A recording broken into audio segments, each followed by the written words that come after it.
তো আমরা সবাই এখন অঞ্জলি দেওয়ার লাগলাম। তো বিকাল 3টার দিকে অঞ্জলিটা হয়েছে, ব্রাহ্মণ এইটাইতে আসতে একটু লেট করছিলাম। তো তারপরে অঞ্জলি কমপ্লিট হওয়ার পরে এখানে মানুষ হয়েছেন। তো আমরা সব এখন পরিবেশটা হলাম, আমরা ভাই বোন সবাই মিলে এখানে পরিবেশ হলাম। আর আমার ফ্রেন্ড সবাই নিমন্ত্রণ দিচ্ছে, ফ্রেন্ডের মধ্যে তারা 2টা আইসেন ফ্রেন্ড আর আইসেন না। তো তারা বুঝে এখানে গল্প করা আর আমি তারা দিলাম। তো আইরা তারা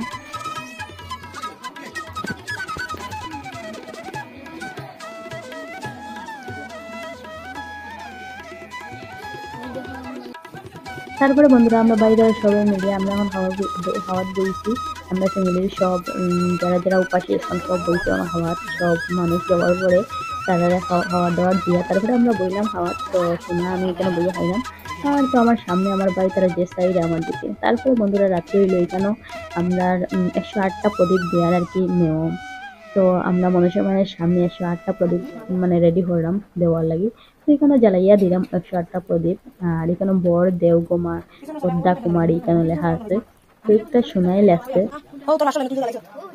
তো অন্যবার মানে খুবই সুন্দর করে এখানে আর্ট উট করা হয়। তো এবার একটু টাইম কম আসলো, ওটার লাগি শর্টকাট করা হয়েছে, কিন্তু সুন্দরও হয়। এতটা প্রদীপ জ্বাল দিয়া মা মনসার চরণে জয় জয় মা মনসা জয় বিশ্ব হরি গো বন্দনা করি মাগো মা মনসার চরণে জয় জয় মা মনসা। তারপরে বন্ধুরা এখানে মনসা মায়ের কীর্তন আরম্ভ হইলো। তো পদ্মপুরাণ পরে আরম্ভ হয়েছে। তো আপনারা এনজয় করুন কীর্তনটা।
তারপরে বন্ধুরা মার যাওয়ার পালা এলো। তো এখানে বৃষ্টি আরম্ভ হয়েছে। তো তাই ওই জায়গা গিয়ে আমরা নিয়ে বিসর্জন দিয়ে আমরা বাড়িতেই আর কি গান গাইলাম। তো ওখানে ভিডিওটা এন্ড হলে আপনারা ভালো থাকবে দেখতে thank you for watching guys.